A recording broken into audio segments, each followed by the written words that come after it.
اعوذ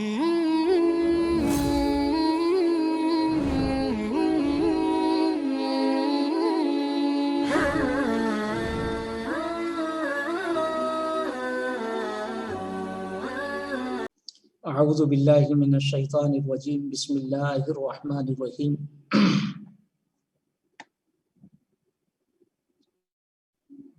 للہ ما فی السماوات وما فی الارض وان تبدوا ما فی انفسکم او تخفوه یحاسبکم به اللہ فیغفر لمن یشاء ویعذب من یشاء واللہ علی کل شیء قدیر۔ یہ سورۃ البقرہ کا آخری رکوع ہے۔ اس کی حیثیت ایک حلفیہ بیان کی ہے۔ گویا کہ سورۃ البقرہ میں جو قوانین اللہ کی طرف سے دیے گئے ہیں، اب اللہ کے بندے اس پر عمل کرنے کا عہد کر رہے ہیں۔ وہ برملا اس کا اعلان کر رہے ہیں کہ ہم اللہ کی اطاعت کریں گے اور اللہ سے مدد مانگ رہے ہیں، یا اللہ اگر اس اطاعت میں ہم سے کبھی کوئی بھول چوک نسیان ہو جائے تو آپ اس کو معاف فرمائیے گا، اور اس شریعت پر ہمیں چلنے کی آپ توفیق عطا فرمائیے گا، اور اس شریعت پر چلنے کے لیے ہمیں ایک رفیق کی ضرورت ہے، وہ رفیق آپ ہمارے بن جائیے اور ہمیں دنیا میں بھی سعادت نصیب فرمائیے اور آخرت کی سرفرازی بھی نصیب فرمائیے۔ اس طرح سے بندے مومن آخر میں اپنے حلفیہ بیان میں اپنے اللہ سے یہ راز و نیاز کی باتیں کر رہا ہے، وہ باتیں اور اس کی وہ مقبول دعائیں یہاں ذکر کی گئی ہیں، اور اللہ کی بادشاہت کا اعلان ہو رہا ہے۔ یاد رکھو، للہ ما فی السماوات و ما فی الارض، جو کچھ آسمانوں میں ہیں، جو کچھ زمین میں ہیں، وہ اللہ کی ملکیت ہے۔ یعنی اس فضائے بسیط میں بھی ہے وہ صرف اللہ کا ہے، غیر اللہ کا کچھ نہیں ہے۔ اور یاد رکھو، وہ اللہ جس کی قدرت، جس کی حکومت اس پوری کائنات پر ہے، اس کی حکومت تمہارے باطن پر بھی ہے، تمہارے ظاہر کے ساتھ تمہارے باطن پر بھی ہے۔ اس کی تذکیر کی جا رہی ہے۔ وَإِن تُبْدُوا مَا فِي أَنفُسِكُمْ أَوْ تُخْفُوهُ يُحَاسِبْكُم بِهِ اللَّهُ، جو کچھ تمہارے دلوں میں ہیں، ما فی انفسکم، جو کچھ تمہارے نفوس میں ہیں، اس کو تم ظاہر کرو، او تخفوه، یا اس کو چھپاؤ، یحاسبکم بہ اللہ، اللہ اس کا تم سے حساب کرے گا، اللہ کے محاسبہ ہوگا۔ تو ظاہر ہے یہ بتلا دیا گیا کہ اللہ کے ہر چیز کا حساب ہوگا، ظاہر کا بھی حساب ہوگا، باطن کا بھی حساب ہوگا، چھوٹی چیزوں کا بھی حساب ہوگا، بڑی چیزوں کا بھی حساب ہوگا، انسان کی خلوت کا بھی حساب ہوگا، اس کی جلوت کا بھی حساب ہوگا۔ لہذا انسان اپنے آپ کو آزاد نہ سمجھے، اور یہ بات کہ وَإِن تُبْدُوا مَا فِي أَنفُسِكُمْ، جو کچھ تمہارے دلوں میں ہیں اس کا بھی حساب ہوگا۔ اب اس پر بعض ذہنوں میں یہ بات آ سکتی تھی کہ بہت سی وہ چیزیں ہیں جو دل کے اندر غیر اختیاری طور پر آتی ہیں، اب ان کا کیا ہوگا؟ بہت سے خیالات انسان کو آتے ہیں، بہت سے وساوس آتے ہیں، انسان نہیں چاہتا ہے پھر بھی وہ اس کو آ جاتے ہیں۔ لہذا اس کی وضاحت آنے والی جو بات کی آیت ہے اس میں کر دی گئی ہے، لا یکلف اللہ نفسا الا وسعها، اللہ نے کسی بھی نفس کو، کسی شخص کو، کسی فرد کو مکلف نہیں بنایا مگر اس کی استطاعت کے بقدر۔ اس سے معلوم ہوا کہ دل کے اندر جو چیزیں انسان اپنے اختیار سے لاتا ہے، وہ خیالات جو انسان خود جماتا ہے، وہ عزائم و ارادے جو انسان خود کرتا ہے، ان پر اللہ کیا گرفت ہوگی۔ ایک شرک کا ارادہ بالقصد وہ کرتا ہے، معصیت کا ارادہ بالعزم وہ کرتا ہے، اللہ کے ہاں اس پر گرفت ہوگی۔ وَإِن تُبْدُوا مَا فِي أَنفُسِكُمْ وَتُخْفُوهُ، لیکن وہ غیر اختیاری چیزیں جیسے بہت سے خیالات، بہت سے وساوس جو انسان کے دل میں آ جاتے ہیں، اس کے اوپر مواخذہ نہیں ہوگا۔ وَإِن تُبْدُوا مَا فِي أَنفُسِكُمْ وَتُخْفُوهُ يُحَاسِبْكُم بِهِ اللَّهُ فَيَغْفِرُ لِمَن يَشَاءُ وَيُعَذِّبُ مَن يَشَاءُ. تو اللہ معاف فرمائے گا جس کو وہ چاہے گا، وَيُعَذِّبُ مَن يَشَاءُ اور وہ عذاب دے گا، سزا دے گا جس کو وہ چاہے گا. وَاللَّهُ عَلَى كُلِّ شَيْءٍ قَدِيرٌ اور اللہ کو ہر چیز پر پوری قدرت ہے. در حقیقت اس آیت کے ذریعے سے اللہ کے کلی اختیار کو بتانا مقصود ہے. یہ نہیں ہے کہ فیغفر لمن یشاء کا مطلب یہ کہ اللہ کے کوئی قانون نہیں ہے بس جس کو چاہے وہ معاف کر دے اور جس کو چاہے وہ عذاب دے. نہیں، اللہ کے ہر چیز کا قانون ہے، مغفرت کا بھی قانون ہے، عذاب دینے کا بھی قانون ہے. یہاں اللہ کے اس یعنی لا قانونیت کو نہیں بتلایا جا رہا ہے کہ یہ اللہ کے اللہ قانونیت ہے، بلکہ یہ اس آیت کریمہ میں جیسے میں نے ابھی آپ سے ذکر کیا اللہ کے اختیار کلی کو بتایا جا رہا ہے. اللہ اس کائنات کا بادشاہ ہے، جو چیزیں آسمان اور زمین میں ہیں سب اسی کے اختیار میں ہیں، اس کے اختیار سے کوئی چیز نہیں نکلی ہے. اور اس کے بعد کسی بھی کام کو انجام دینے میں اللہ مجبور محض نہیں ہے، وہ مختار کل ہے. لمن یشاء سے اللہ کے اختیار کو، اس کی مشیت کو بتلایا گیا اور اس کی اور وضاحت کر دی گئی. واللہ علی کل شیء قدیر، اللہ کو کوئی مجبور محض نہ سمجھے بلکہ اللہ ہر چیز کے اوپر پوری قدرت رکھتا ہے اور اس نے ہر چیز کے ضابطے بنائے ہیں، ان اپنے ضابطوں کے مطابق وہ معاملہ فرمائے گا، مغفرت کا بھی اور عذاب اور سزا دینے کا بھی. آمن الرسول بما انزل الیہ من ربہ والمؤمنون. اب اعلان ہو رہا ہے اس حقیقت کا، جس حقیقت کو واضح کیا گیا پوری صورت کے اندر. اس پر سب سے پہلے ایمان اللہ کے رسول لاتے ہیں، وہ اپنی طرف سے ایمان کا اعلان کرتے ہیں، اور ان کے بعد جو مؤمن ہیں، مومنین صادقین ہیں، وہ بھی اس پر ایمان کا اعلان کرتے ہیں. ان کے اعلان کو ذکر کیا گیا. آمن الرسول، رسول ایمان لے کر آئے، بما انزل الیہ من ربہ، جو کچھ ان پر اتارا گیا ان کے رب کی طرف سے، والمؤمنون اور مؤمنین بھی ایمان لے کر آئے. اور ان کا ایمان کیا ہے؟ یہ جو ایک اجمالی اعلان تھا اب اس کی تفصیل بیان کی جا رہی ہے کہ وہ کیسا ایمان لائے. کلن، ہم ان میں سے ہر ایک، ہر رسول، ہر امتی، ہر مؤمن اس طرح ایمان لے کر آیا.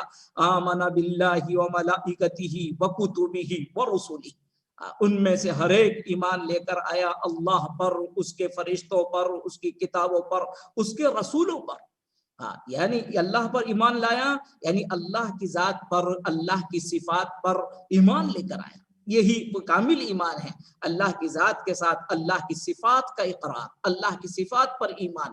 وہ ایمان جو اسلام نے دیا وہ ایمان لے کر آئے. وملائکتہ، اور اس کے فرشتوں پر ایمان لے کر آئے. فرشتوں پر ایمان لانے کا مطلب یہ ہے کہ فرشتے اللہ کی مخلوق ہیں اور وہ نورانی مخلوق ہیں، اللہ کے حکم کے پابند ہیں. لا یعصون اللہ ما امرهم ویفعلون ما یؤمرون، وہ اللہ کی نافرمانی نہیں کرتے ہیں، جو کچھ ان کو حکم دیا جاتا ہے اس کو بجا لاتے ہیں. اس طرح سے وہ فرشتوں کو رکھتے ہیں. فرشتوں کو الیاذ باللہ مشرکین کی طریقے سے اللہ کی بیٹی نہیں سمجھتے، اللہ کی کائنات میں اللہ کا ان کو معاون نہیں سمجھتے، بلکہ وہ اللہ کا اللہ کی ایک مخلوق، اللہ کے بندے ان کو سمجھتے ہیں کہ وہ اللہ کے حکم کے پابند ہیں، نورانی مخلوق ہیں. اسی طرح سے وہ ایمان لاتے ہیں وکتبہ، اللہ کی کتابوں پر. اللہ کی کتابوں پر ایمان لانے کا مطلب یہ ہے کہ یہ کتابیں اللہ کی طرف سے اتاری گئی ہیں اور ان کتابوں کو اتارنے کا مقصد لوگوں کی ہدایت اور رہنمائی ہے، اور پھر وہ ان کتابوں سے ہدایت اور رہنمائی لیتے ہیں. اس طرح سے وہ اللہ کی کتابوں پر ایمان لاتے ہیں.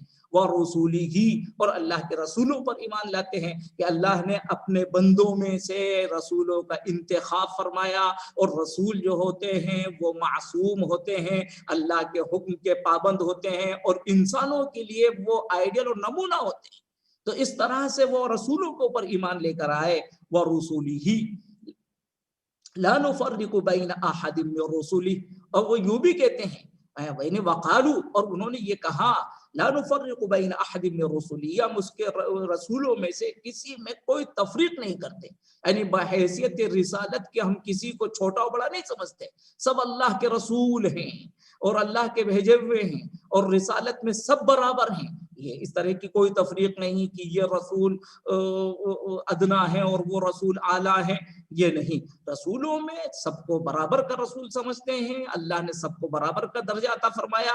پھر وہ مخصوص فضیلتیں جن کا بیان اس سے پہلے درمیان سورت میں ہو گیا، کسی کو کسی پر ترجیح دی، وَتِلْكَ الرُّسُلُ فَضَّلْنَا بَعْضَهُمْ عَلَىٰ بَعْضٍ کے اندر بیان ہو چکا ہے۔ وہ جو تفضیل ہے وہ ایک اپنی الگ ہے، وہ ایک خارجی تفضیل ہے، لیکن بحیثیت رسالت کے سب رسول ہیں۔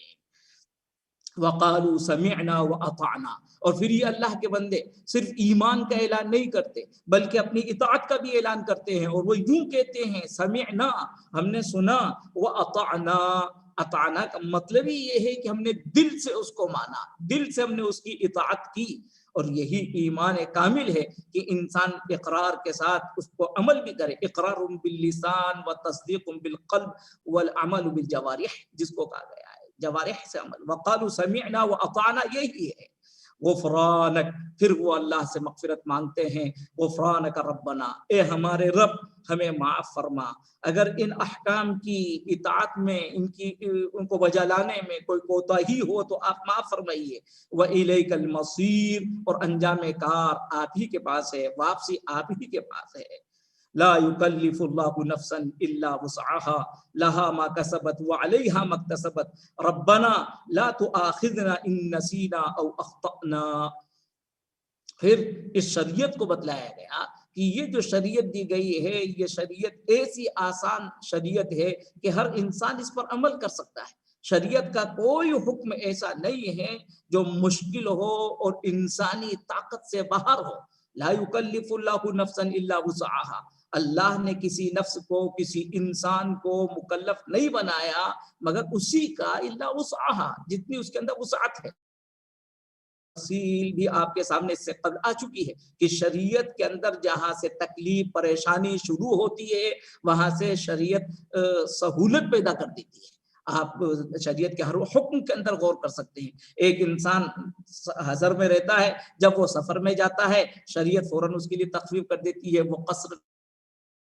اسی طریقے سے انسان اگر بیمار ہے، پانی کا استعمال نہیں کر سکتا ہے، کوئی ایسا عذر ہے پانی اس کو نہیں ملتا ہے تو اس کو تیمم کی اجازت دے دی جاتی ہے۔ کھڑے ہو کر نماز پڑھنے کا حکم ہے، کھڑے ہو کر نہیں پڑھ سکتا ہے، فوراً شریعت اس کو کہتی ہے آپ بیٹھ کر پڑھیے، اور اگر بیٹھ کر پڑھنے کی بھی استطاعت نہیں ہے تو شریعت اس کو کہہ دیتی ہے آپ لیٹ کر اشارے سے پڑھ لیجیے، اور اگر یہ بھی نہیں ہو سکتا تو شریعت آخر میں ٹھیک ہے آپ ہاتھ کے بھی اشارہ نہیں کر سکتے تو آپ اپنی آنکھوں کے پلکوں کے اشارے سے پڑھ لیجیے، جس طرح سے بھی سہولت آپ پڑھ لیجیے۔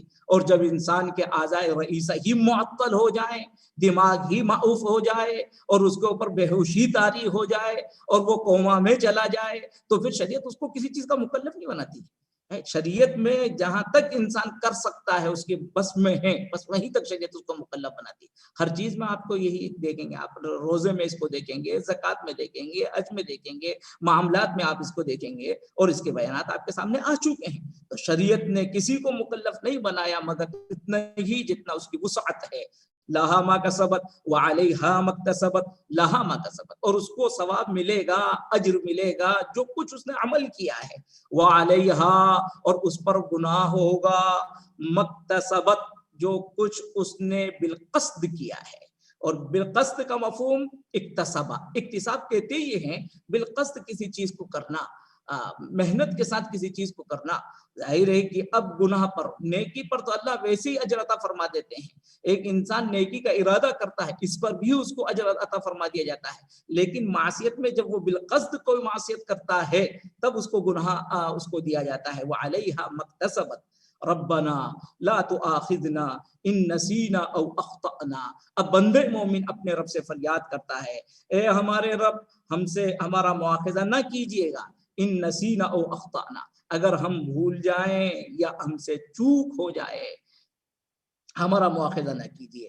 اور ہمارے رب ربنا ولا تحمل علینا اصرا کما حملته علی الذین من قبلنا، اور ہمیں مکلف نہ بنائیے، اسرن، اسرن کہتے ہیں امر شاق کو کہتے ہیں، مشکل حکم کو کہتے ہیں، مشکل کام کو اسر کہا جاتا ہے کہ ہمیں مشکل عمل کا، مشکل امر کا آپ ہمیں مکلف نہ بنائیے، کما حملتہ علی الذین من قبلنا، جیسا کہ آپ نے مکلف بنایا تھا ان لوگوں کو جو ہم سے پہلے تھے۔